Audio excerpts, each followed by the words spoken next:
Hey guys, welcome back to another episode of Five Drinks to Midnight. In the show, we bring the questions, guests bring the drinks. We try to wrap up before midnight. Today, we are talking to Patrick Rowson, head bartender of Sexy Fish in Dubai. But before we get started, like and subscribe, hit the bells, the whistles, leave a comment if you like what we're doing. Let's get started.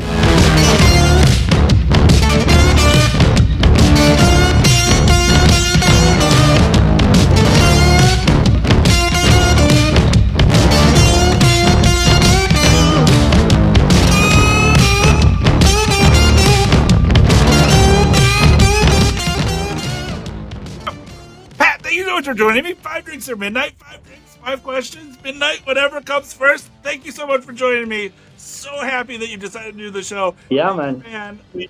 We just met last week. That's fucking awesome. So thank you so much Awesome. for doing the show. Happy to be here. Thanks for having me, Tim. Thank you. I guess first question: what are we drinking first?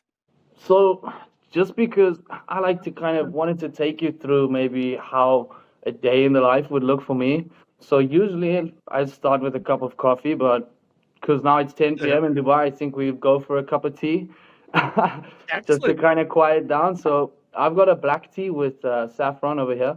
It's excellent. Me beautiful. too. So, There we go. So yeah, I think it's cool. I wanted to bring something which is like more Middle Eastern. Obviously, saffron is really big in Dubai, so it's one of the best spices you can find here. So actually, whenever I'm doing drinks and stuff, I often go to like the spice souk. We have quite a well-known. It's like a spice market kind of thing, and you can pick out your own ingredients, and they're obviously like really good quality as well, coming from the Middle East. So I have a guy when I go there, basically when I'm looking for ingredients for cocktails and stuff like that, who helps me with certain picking out spices and all that kind of stuff. So yeah, he got me this black tea with saffron, and it's pretty powerful. The one awesome. I've got. Well, question one: it's always an origin story, Okay. but how did you get started in the hospitality world? Um. Sure.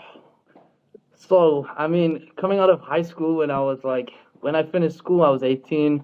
I still really kind of had no idea what I wanted to do with my life. I was like, I wasn't really very much like school kid. I wasn't so into class and these kind of things. So I kind of, all the one thing I did know is I was always a very social person. I like to talk to people. I like to hang out. I like to, talk shit, and as we all do. So I think it started from there. So I still didn't really know what I wanted to do. And the first thing that I started was I actually went over to south of France and I started working on super yachts. South of France is a playground for the wealthiest people in the world. Beautiful beaches, amazing food. France is different from the rest of the Med because it's full of French people. As like a Okay. kind of deckhand water sports instructor type of thing. I did that for about 8 months. Didn't Wow. really enjoy it. Wasn't really for me. So I came back home, went back to South Africa. So originally I'm from South Africa. I grew up there. Went back and was kind of like, okay, now I'm back to square one. Like, what are we supposed to do now? I need to make some money. I need to get out my parents' house, type of thing. So um, I was always into going out, like mostly clubbing. I enjoyed clubs. I'm a big music fan. So there was a club that I used to always go to. I kind of just was still looking for what I wanted to do. And, I had a lot of friends who were working behind the bar, bartenders. And I always thought, like, these guys have such a good time. They're always here. They get to see everybody. They get to listen to the music. They know everybody in the Yeah. city. It always starts like that. So I was like, I kind of Right. just spoke to them. I was like, man, I need a job. Like, can I work here? And they're like, well, do you know how to bartend? I was like, no, but can you teach me? And yeah, then I just got along with the GM of the place really well, and he took me under his wing, and he's like actually my first mentor. He showed me Okay. literally the basics from the ground up, like started as a barback, refilling fridges, like cleaning all the shit. I was kind of like, man, this is not what I signed up for. So started like that. Then they opened up a new restaurant, started bartending. Eventually I kind of put my foot down. I was like, man, like I'm not here to clean, but at the same time, now looking back, this was the best way to start. From the Right. Right. bottom to get a proper foundation and everything going. So yeah, then I just started learning bartending. Moved to a different place in South Africa. Worked there for a few months, more like a kind of gastro pub style. So kind of moved from the club to a restaurant, then to more like a pub scene. Okay. And yeah, just kind of developed myself. Then I started loving it. I kind of realized I could blend my love for interacting with people with the kind of creative mind that I've always had, in terms of like being creative and experiencing flavors. And I mean, I was never really into cooking or anything like that when I was younger, but it kind of developed through the start. Um, then maybe 6 months down the line, I literally through my sister-in-law, she just sent me a post that she saw like on Facebook, like looking for bartenders in Dubai. I kind of laughed about it, Okay. because Dubai was always kind of like this foreign world to me, like kind of futuristic, weird thing. Everyone always has this kind of connotation about the place before you go there. Right. Anyway, I sent my CV just like shits and giggles. Let's see what happens, And then next thing I had an interview, Wow. did the interview, and then I was over in like the next month. So it all happened pretty fast, yeah. Really Yeah, and then cool. since then, just kind of bounced around a couple different. Started in a hotel with a Movenpick group, moved over to a different restaurant. Just yeah, learning through everybody. Started getting really interested in it. Started taking part in competitions and going to industry events, meeting people, getting to know the scene, and yeah, that's kind of how it started. And now I'm still That's here, awesome. so hopefully I've done something right. Well, and two, from our social stalking that we did, like you keep coming back to Dubai. Like you've gone to Greece Yeah, and then come back to Dubai. Like you keep going back. Like it must be like a great, it, like almost like a home for you. Like yeah, it's yeah, got to yeah, be like that landing point because you keep absolutely. coming back. Well, I mean, like, yeah, I was working for a group in Dubai where basically I was kind of working seasonally. So I was working for a group called Koya. They have, I Okay. think, 11 or 12 different venues around the world now. So I started with them in Mykonos in Greece after I'd resigned from Okay. my previous job. I started there just kind of as a season. I was like, okay, I want to get out of Dubai a bit. I want to experience a bit more of the world and see what's happening. So it started as a seasonal job. Then they offered me to come back to Dubai to work for their venue in Dubai. And then it kind of just continued like that every 6 months, bumping back and forth. I mean, I had a great time. It was really fun. It was great. But yeah, Dubai, I think is yeah. I don't know if I'll leave anytime soon. I mean, Yeah. depends if something comes up, but I'm really happy here at the moment, and things are going well. So it's a great place. I head bartender at Sexy Fish. So, like, how did you just come back and then just jump into Sexy or at Sexy Fish, or like was that Um, still part of the? yeah, it was a bit of a change. So I did almost 3 years at Koya, back and forth Okay. between the two venues. I did 3 seasons in Mykonos and ultimately 3 seasons in Dubai.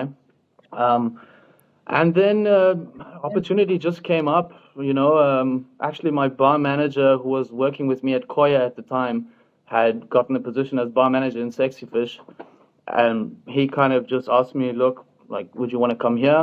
And obviously, I did the whole process, went through the interviews. It was a long process to get to this point, but was really worth it. And yeah, I mean, I'm working with a great company now, so I'm really happy. So That's yeah. awesome.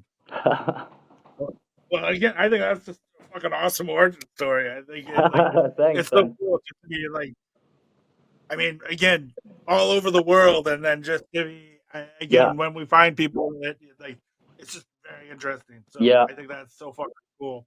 Well, there we go. That's question one. So cool. cheers. Cheers, cheers.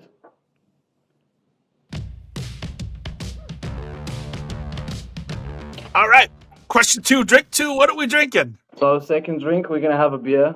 I think this is Excellent. usually if I'm having a normal chilled day out, like I said, I'll start with a cup of tea or a coffee, and then maybe during the day while I'm watching a game of sport or something, I'll always have a beer. Or before going out, I like to have a beer. So, cheers. Awesome. I got a Birra Cheers. Moretti, Italian lager, so it's pretty good. Awesome. Yeah. Ugh. All right.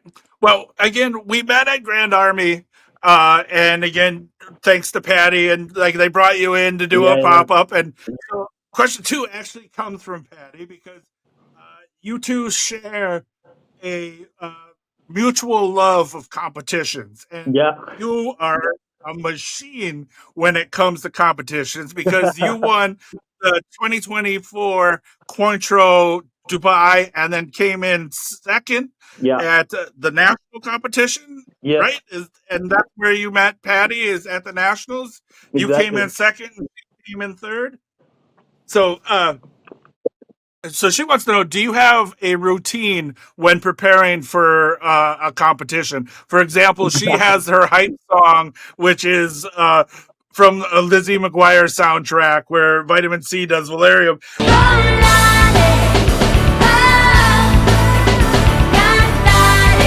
Like, do you have like a hype song, or what? Can you walk us through So your yeah, prep when you're getting ready for a competition? this is a great question. I mean, I think yeah, it kind of the way I prep like my mind. I mean, there's a lot of preparation involved. It's like in terms of your body, your mind, your spirit, like everything that you kind of need to put yourself in the right headspace. And I think kind of, let's say like a week up to leading before a competition, I'll always like, usually a week before, I don't drink at all because Okay, I try to kind of stay sane and try to keep my hands stable because a lot of the time my hands can get a bit shaky, especially during a sorry. competition. You're quite nervous. So a Yeah, week yeah, before, I don't absolutely. drink at all. I don't drink any caffeine either to avoid that. Wow. And then let's say on the day of, just like Patty said, I have a very specific playlist of different songs Okay. that I'll go through in my head. Like it's kind of weird. If you look at the playlist, it'll be like a mix of very different types of music. There'll be like a song, like I listen to a lot of drum and bass, which is kind of hypey, Okay. very high BPM. So I'll listen to a lot of drum and bass, which kind of psychs me up and makes me feel good. Then the next track will be like something super chilled, like a kind of instrumental jazz song, which is just super chill. So I kind of it's a bit weird. It looks a bit kind of ADHD. Um, You get so that. yeah, I definitely have a bit of a playlist that I go through, and I think inside my head, what I always try to tell myself is just be yourself, like be authentic. I think that's the most important advice that I always give to people is to be authentic. Don't try and like bullshit the judges because they can see right through you, especially the way they know what they're talking about, they know what they're doing. Don't tell them a bullshit story. Keep it something true to yourself, and yeah, just go up there and be cool and do the same thing that you do every day in the bar, entertain people, talk, tell a story. I think that's pretty much how I go through it. Yeah, obviously I have like a speech or like things that I want to say, but I'm also not the type of person. Most people when they're doing a competition, they'll like ultimately rehearse a speech. I don't Right. really Yep. like to do that because I think it just sometimes it can come across like I said as fake and too Yep. rehearsed, which comes out weirdly sometimes. So I prefer to just I have like an idea of what I'm gonna say. I go through it briefly, but I don't really rehearse everything word for word. And more often than not, when I go up on behind the bar on the stage, like what I'm actually wanted to say and what I do say is completely different. But sometimes it comes out well, like it did. So yeah, Yeah. that's pretty Yeah. much where my That's head is at when I'm competing. awesome. Do you have a favorite drink that you've made from competition? Like, I mean, again, the one that you guys were serving at Grand Army that was a fucking banger. We Thank drank those you. all night. Thanks, Those are man. absolutely amazing. But do you have like a favorite one that? Yeah, I don't know. It's kind of hard to tell, but one of my most recent one that I made was for World Class that I did in UAE.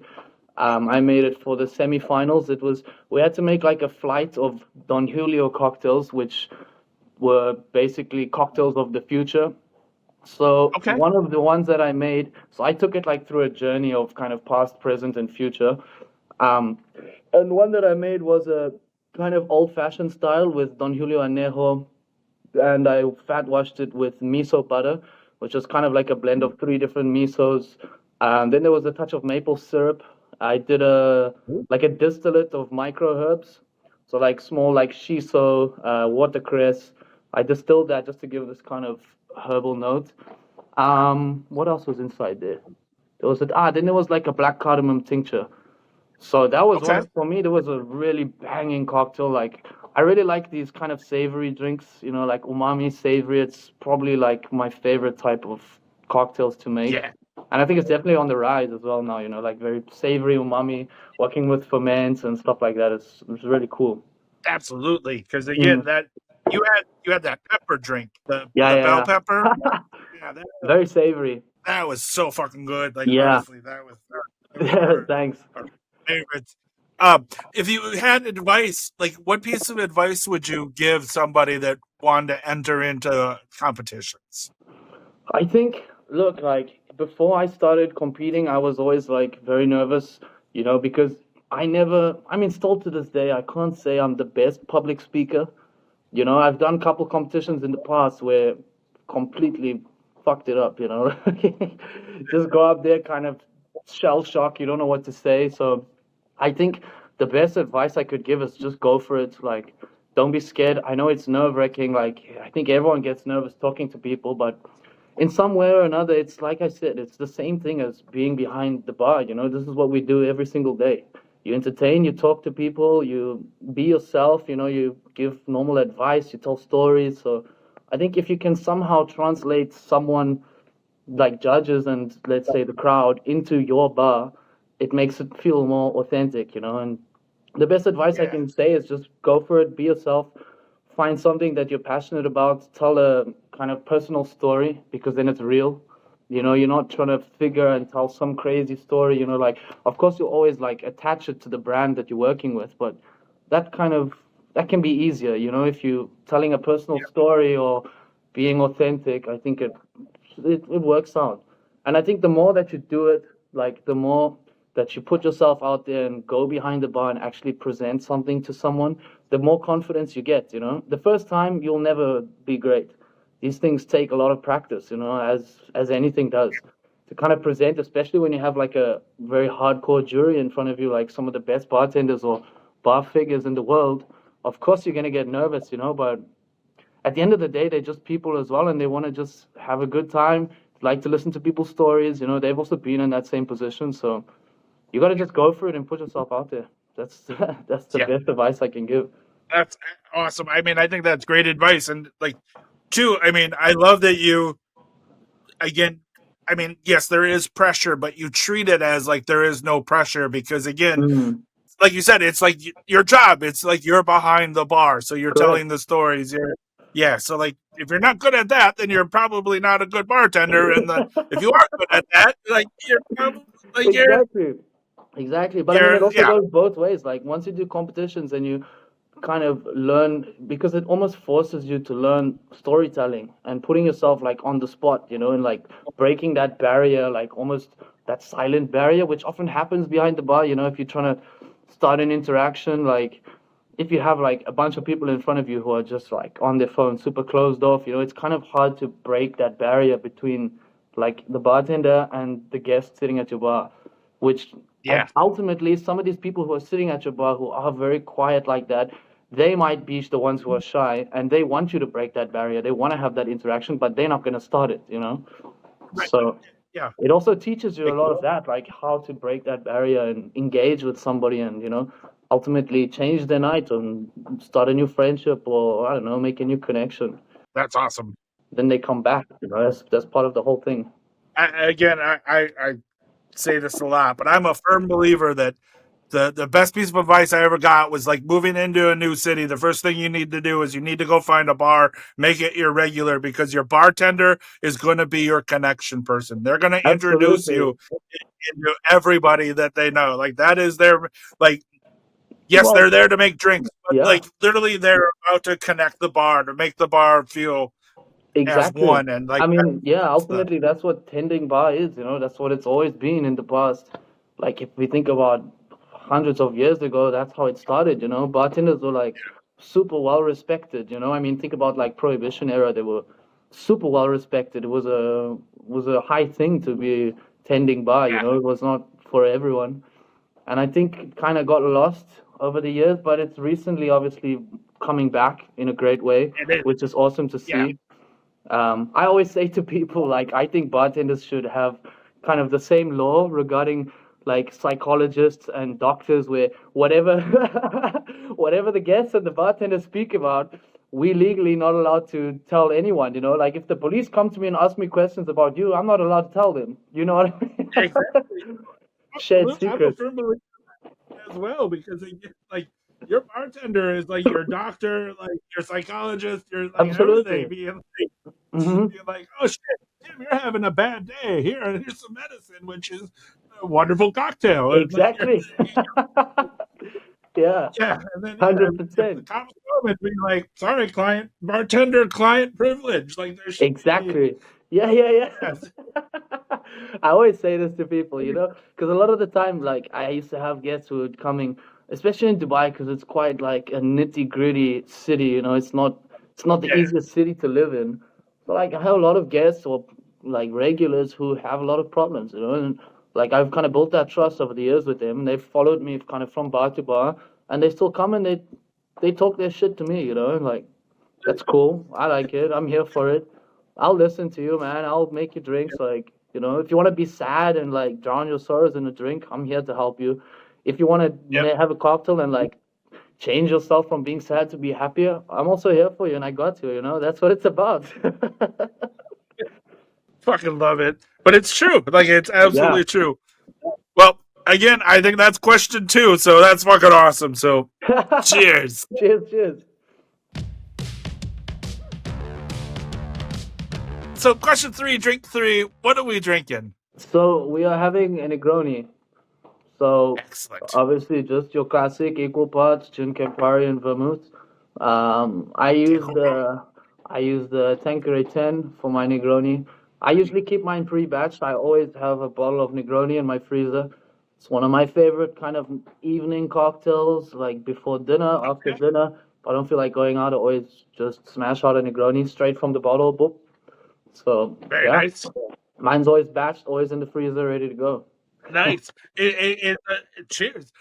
Is a Cheers. Negroni kind of your like main drink? Is that your Um, like if Pat was to walk in a bar, like they know right away that like a Negroni will be there by the time you sit down, Oh or yeah, yeah, yeah, yeah. I mean, there's certain bars that I go to in Dubai that I'll always drink a Negroni, and they know that. okay, So kind of when I walk in, I say hello all to the whole team. You know, I know them, and they know I'm gonna have a Negroni. So they always just give me a Negroni kind of straight away. Yeah, nice. it's usually how I like to start. You know, and then if they have some interesting stuff, like I might try some of their new cocktails or something. But most of the time, I don't Negroni. really. Yeah, I prefer like I mean I like more spirit forward cocktails, you know. I don't like much stuff with any juice or any kind of added sugar and this kind of stuff. Like I prefer like old school spirit forward boozy drinks.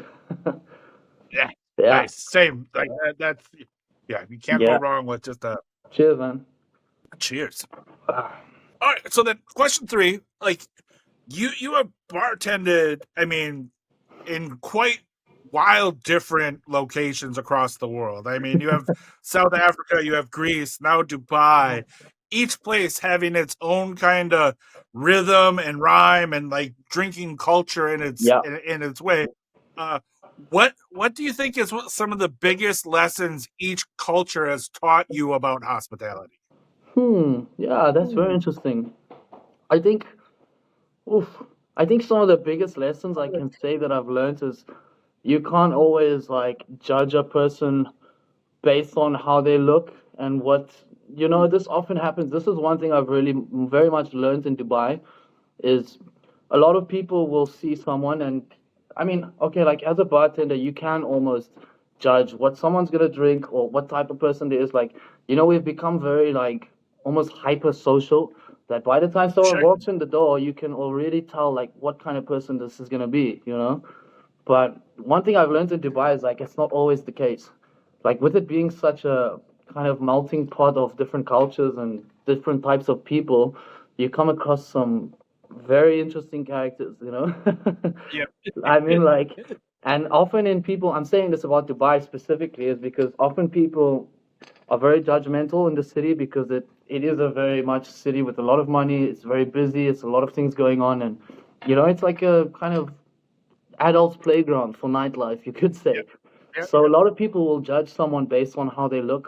Like, for example, let's say a guy walks into a bar and he's super casual, like maybe he's wearing shorts and a t-shirt, like just super chill guy, like not dressed crazy, not wearing like a lot of jewelry or whatever. And often the guy will come to the bar and someone will think, okay, this guy doesn't like have a lot of money or he can't afford to drink this, you know. So they'll often like directly offer the guy something house pouring or your entry level stuff. And more often than not, that's the guy who, you know, has the most amount of money, and that's the guy who's there to actually drop bands and drop bank, you know. Right, right.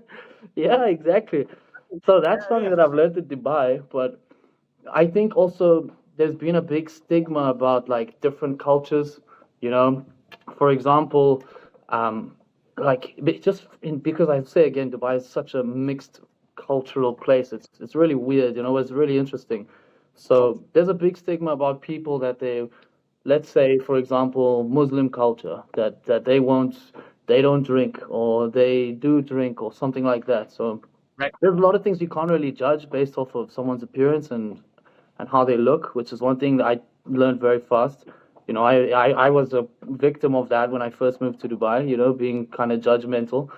Um, and yeah, I mean, just traveling around, like being in Greece and South Africa, like people are very much cultured and they're very much stuck in what they know. Like if they haven't traveled enough, there's, you know, I get a lot of guests who maybe they'll go to a bar, maybe they're not like as cultured as we are in terms of drinks and bar etiquette and stuff. So let's say they'll go to a bar and maybe the bartender makes them a martini, but he makes it in a very specific way or makes it in the wrong way as what we know.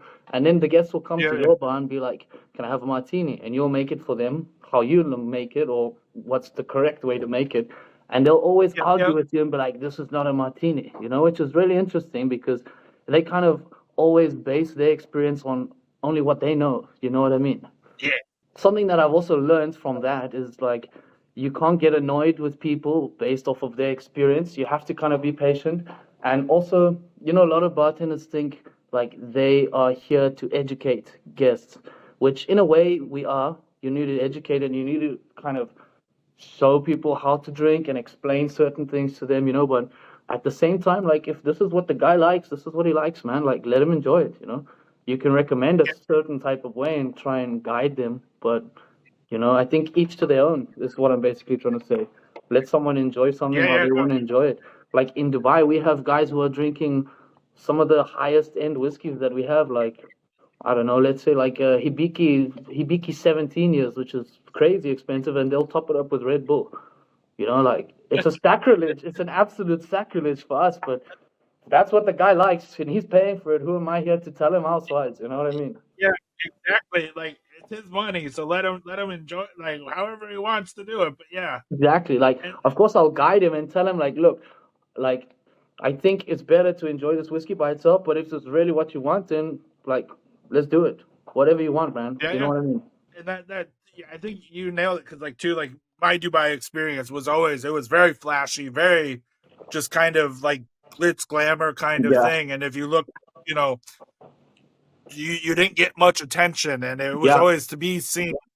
And two, like with that drinking culture, like Dubai is like you said, a melting pot of Hmm. multiple cultures, and most of that drinking culture is from people that are outside of the uh, UAE. Like Yeah. so, you know, like off of that, like how do you find that? Like where like again, it's more of kind of tourists or like expats coming in drinking Yeah. versus You see, actual like this is what culture in Greece. this is kind of there's two sides of it. Like in one way, I really enjoy it because it kind of, like you said, exactly. Dubai is made up of so many cultures from outside of the world, so we kind of developed our own little weird subculture in the city, which is like a mix of all different places, you know, and in terms of what people are drinking, what people are eating, how people speak, you know, like slang words that we use. Like sometimes you'll hear like a European person that's been living in Dubai for 4 or 5 years that's using like Filipino slang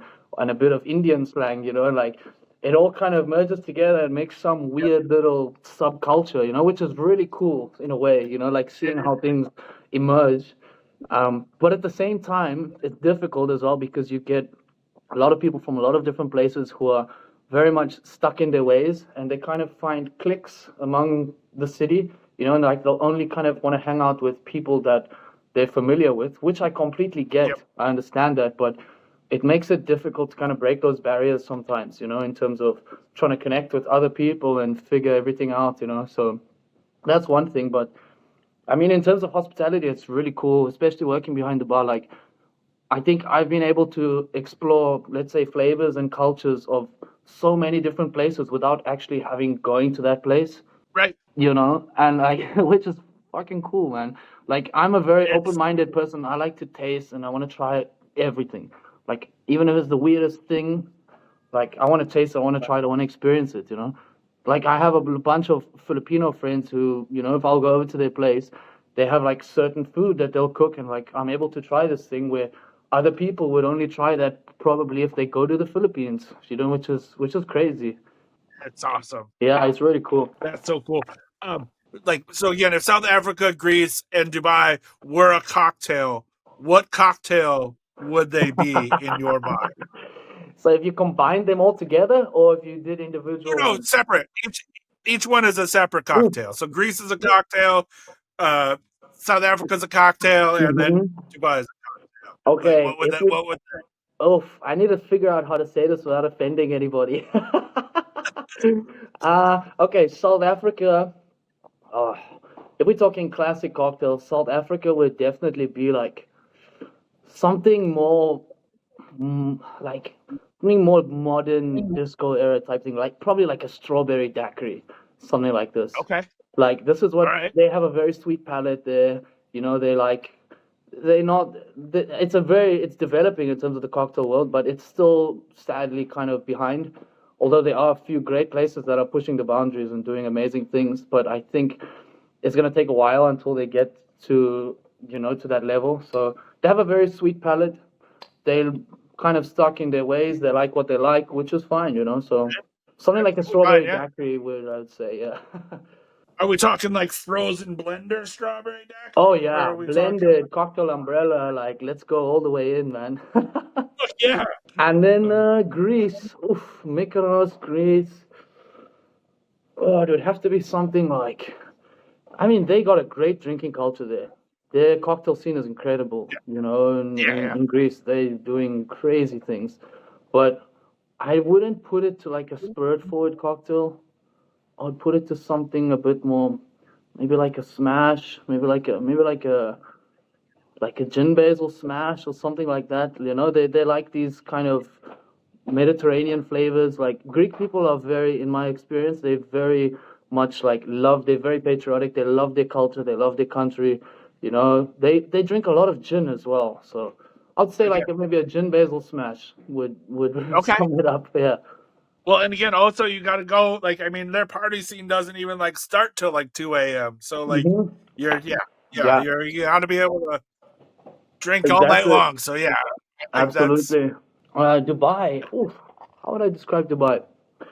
This is kind of hard to think about, but it would have to be something like, I mean, I can think like cosmopolitan or probably passion fruit martini would be the best description of Dubai. Passion fruit martini, something people also here like. I mean, like the average consumer, they like something which is easy to drink, easy to understand. They're not very involved in, like, they don't drink very much spirit-forward cocktails. We don't have that kind of culture as you guys do in the States. I mean, people are much more clued up on cocktails, and like an average person in the States will exactly understand what is a Rob Roy, for instance, where people in Dubai, majority of them don't, but they all know fruity, kind of easygoing cocktails. Sure. So I'd say passion fruit martini or porn star martini. Yeah. Yeah, I mean, yeah. I love a good porn star martini, so I'm down for that. Yeah, man. No one ever wants to admit it, but we all do love it. You do, right? Like that's the whole, like that. Exactly. We all, no one wants to admit it, but we all fucking do love it. Guilty pleasures, like a pina colada for me. Like, I love a good pina colada. If it's done correctly, like, man, that's a banger. Guilty pleasure. Yeah. Well, there we go. That was question 3. Sweet. Flew through. So cheers. Yeah. Cheers.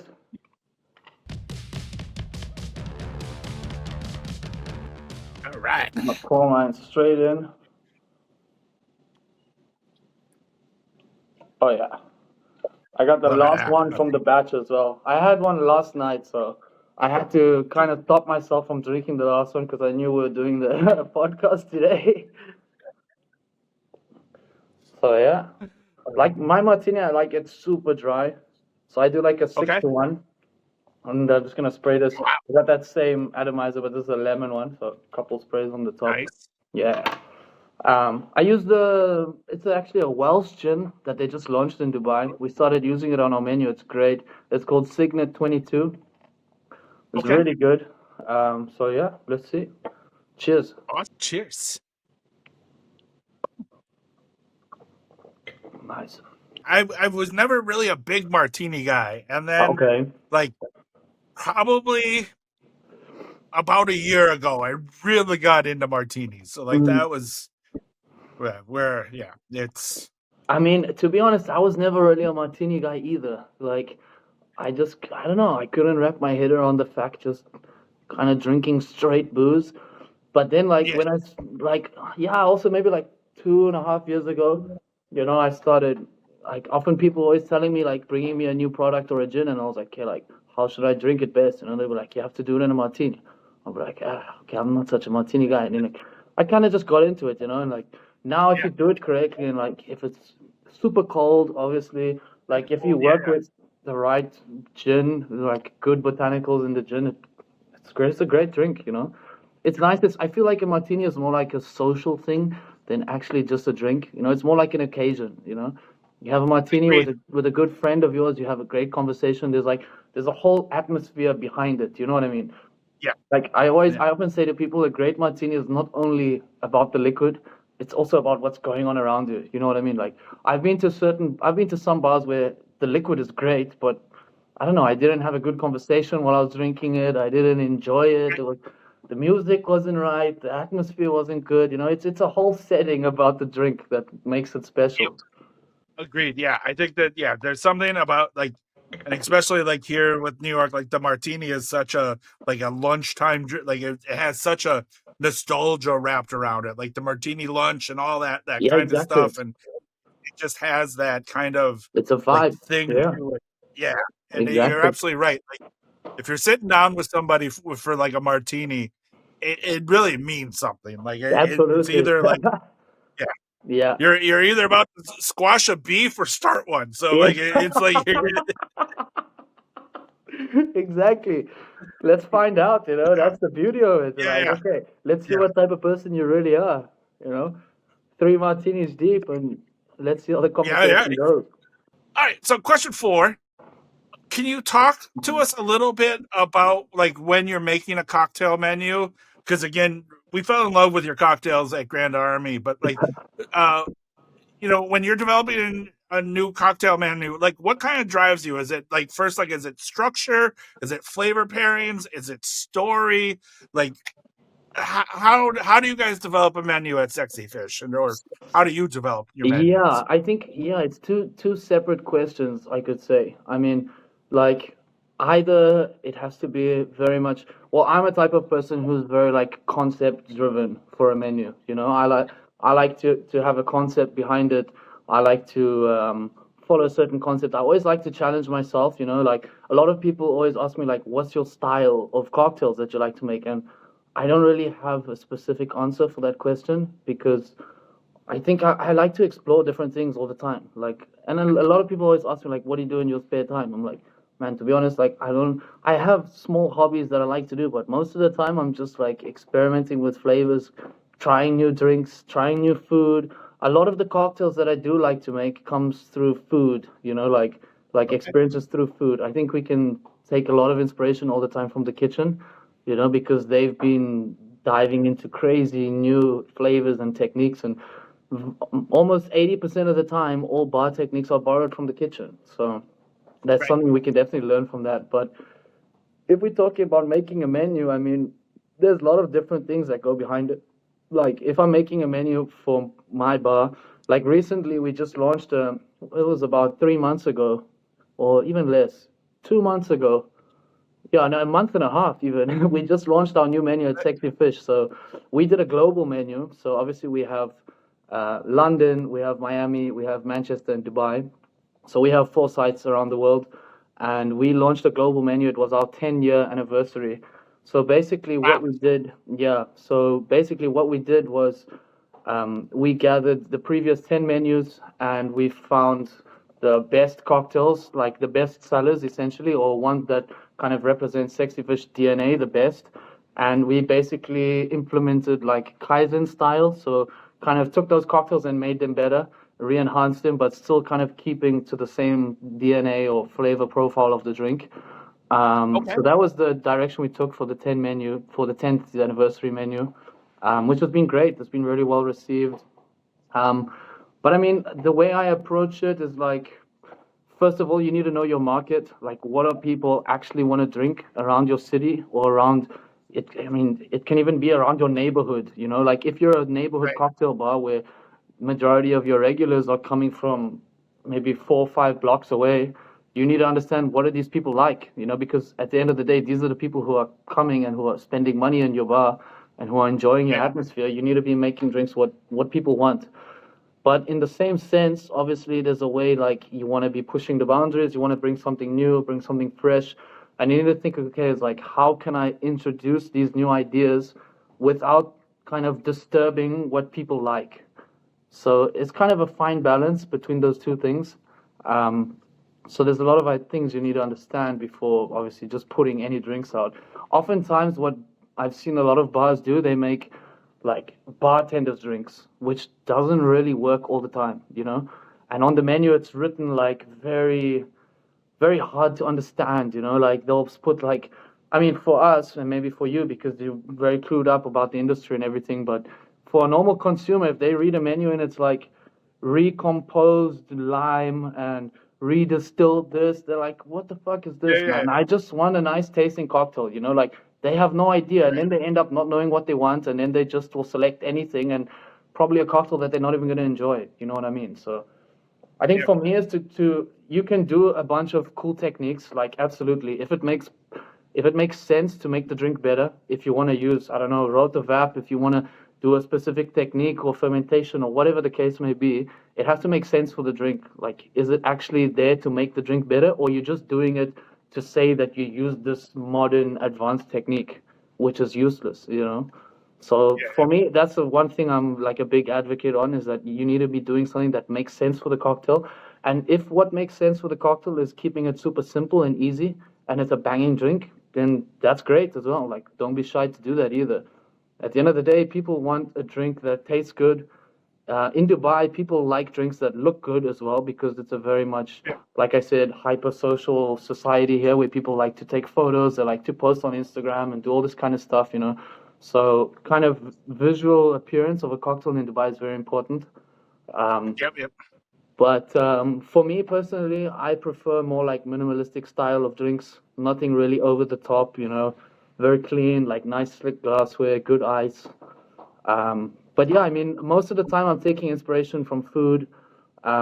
Can be storytelling. I love a good menu that has like a whole story behind it where it's kind of sectioned out. You have sections of the menu that are telling different parts of the story, you know, and like each drink has a story behind it. But on the other hand, I know a lot of people that are not for that, you know, they don't like to read all the stuff in the menu. So I think it's important to kind of find the balance between storytelling and like over informative menus and also kind of pushing the boundaries and putting out cool like techniques because it's very important now like to follow what's going on around you, you know, because if you don't follow and keep up with the industry and what people are doing, you kind of get left behind. So either you like follow a trend, you develop a trend, or you just keep to your style and keep doing what you're doing, what people like, you know. Yeah. But yeah, me personally, I like more savory, like umami style of cocktails. It's something that I've been experimenting with a lot in the past like year, you could say. More kind of like food friendly cocktails, you know, that are good pairings with food and like using new ingredients. Like I was saying about Dubai, is I'm exposed to a lot of weird and cool stuff that maybe other people in other parts of the world haven't tried before. So I like to experiment with those kind of things. Um, So yeah, that's mostly the direction I like to take. We talked a little about how Dubai is like almost a melting pot of Yeah, cultures, and you have different people coming to your bar. So like you can't just even be like, you want your menu to be accessible to everyone, but then exactly. also, like you said too, it needs to be a little showy because of the hypersensitive culture that is Yeah, in Dubai. yeah. How do you approach that? Like again, like you said, like you have friends from the Philippines, and then like you have expats, and you have like everybody like kind of walking through the bar all at one Hmm. time, but yet also got to kind of be like the camera drinks first, like Yeah, kind of thing. yeah, yeah, yeah, yeah. Like how do you guys handle that? I mean, I think this is kind of a long process, like if someone is let's say a follower of your bar, like they really like your bar, most of the times they'll kind of understand the style that you're trying to portray or trying to put out. And like in Sexy Fish, for example, we have a lot of people who have been coming to Sexy Fish for years, whether maybe they've been regulars, especially because Dubai is a very kind of it's like a travel hub. People pass through for Yeah, business. They kind of bounce around between all the major cities of the world, like Hong Kong, Singapore, yeah, Dubai, London, New York. Like they move around all over the place. And obviously we have Miami location, we have London, Manchester, and Dubai. So those are like three very big hubs around the world. So yeah, oftentimes we get guests who have come to Dubai, and because we're the newest location of Sexy Fish, they will come and be like, like I've been in London for 5 years. I've been a regular of Sexy Fish in London for 5 years, and immediately when they say that, I know, okay, they understand like Sexy Fish style. So right. even Okay. though it might have changed and evolved over the years, like they kind of happy to try something new and like let you take them through the process because they're like an advocate of the bar. They like the place. So I mean, yeah, at the same time, in terms of like a menu, you have to have, especially like in Dubai, a place like this, you have to have like a drink that suits everybody's palate. For example, we Yep. have like the easygoing, fruity highball, you can say. Then we'll have like a very spirit-forward, boozy cocktail, like for someone who likes that kind of drink, someone who's like a good drinker, you could say, someone who enjoys like Yeah. boozy cocktails. And then we'll have like obviously you have to have like an array of different base spirits because we're not really. I mean, obviously in Sexy Fish we focus on Japanese whiskey, and in Dubai and in Miami we also focus highly on agave spirits. So we try to kind Okay. of bring that into the mix of our menu to kind of introduce people to what we're about. But at the same time, you still have something that's for everybody. We have our low ABV serves. We have a great alcohol-free program as well. In Dubai, it's very important because obviously we have a culture of people that typically don't drink alcohol. So alcohol-free is very important in this side of the world. We have 10 Yep. alcohol-free drinks on the menu, which can be transferred into alcoholic cocktails as well, which I think is really nice to have that kind of adaptation. Um, Nice. and we don't necessarily focus on, like, yeah, we're a Japanese restaurant, but we don't necessarily only focus on Japanese flavors. We do have that kind of influence in our menu, that Japanese influence. Obviously, we're a Japanese focused restaurant, but we still incorporate other flavors, like we have some drinks which are use a lot of like British, like typical British botanicals, because obviously our venue started in London and we have a big following from the UK. So we kind of incorporate a lot of different elements that, like you said, everyone can come and enjoy. Fuck yeah. That's awesome. Well, Yeah. there we go. Question 4. I think we nailed that one. Yep. Cheers. That's a good martini. All right. Question 5. Drink 5. What have you got? What do we drink? Oh, I got a little. Al Tesoro. There we go. Nice. I got a Ocho Anejo over here. Oh, very Almost finished. nice. So yeah. I like your style. Man, in the States, I know I was kind of shocked. So I've been to the States a couple times before, but I always forget, like, because I love tequila. I'm a big agave spirit guy. So like oftentimes I'll order like a shot of mezcal or a shot of tequila, or whatever the case is. And when I was in New Orleans, I was at Tails. I was with a couple of the guys, like brand reps of a certain brand, and they ordered us a shot of tequila. I was like, okay, cool. and like the shot was like 2 ounce shot, man. You know, I was like, what is that? That's a wild, like, that's a real shot, you know? Like in Dubai, we only pour 25 mils or 1 ounce shots. Like that's normal for us. Right. This is Tiny. Yeah. 2 ounce shots. I was like, wow, this is, New Orleans is the only city in the world that scares me for drinking. yeah, Like just the whole like any especially, place that like yeah, especially during tails. Like there's so much going yeah, on, so many people, yeah, everyone like, come here, come, let's drink this, let's go to the next place, you know, like. It yeah, was great though. I had a lot of fun. Don't get me wrong, and I wasn't yeah. complaining about the 2 ounce shot either. But I was just a bit shocked, you know. Any place in the world that has drive-through daiquiris where you can drive through in your car and get daiquiris to go Man, scares the exactly. hell And just they have these places all over the one of the main streets. They're voodoo chicken and daiquiris. Like out. what? I was like, okay. I walked in there one time, like after drinking, and they just sell fried chicken and frozen daiquiris. That's it. And they were pumping, man, as well. They were fucking, there was people in and out of that place getting their chicken and their daiquiris. Like, they were loving it. It was so cool. I loved it. Yeah, you get a frozen daiquiri and a drummy, and you just Yeah, walk and drink, and you're exactly. Great way to end the night. here. We go. Cheers. Cheers. Shot of tequila, drink number 5.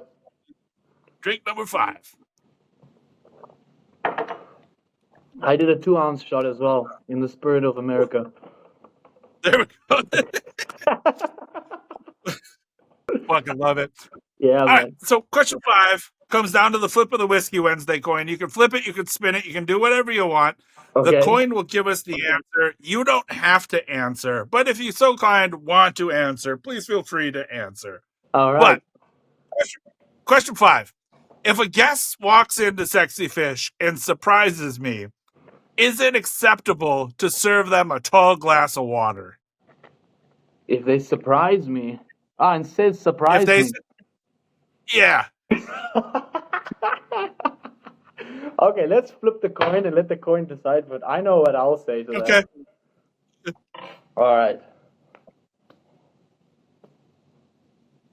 The coin says fuck no, but Fuck no. All I right. say fuck yeah. I say fuck yeah as well. I mean, again, if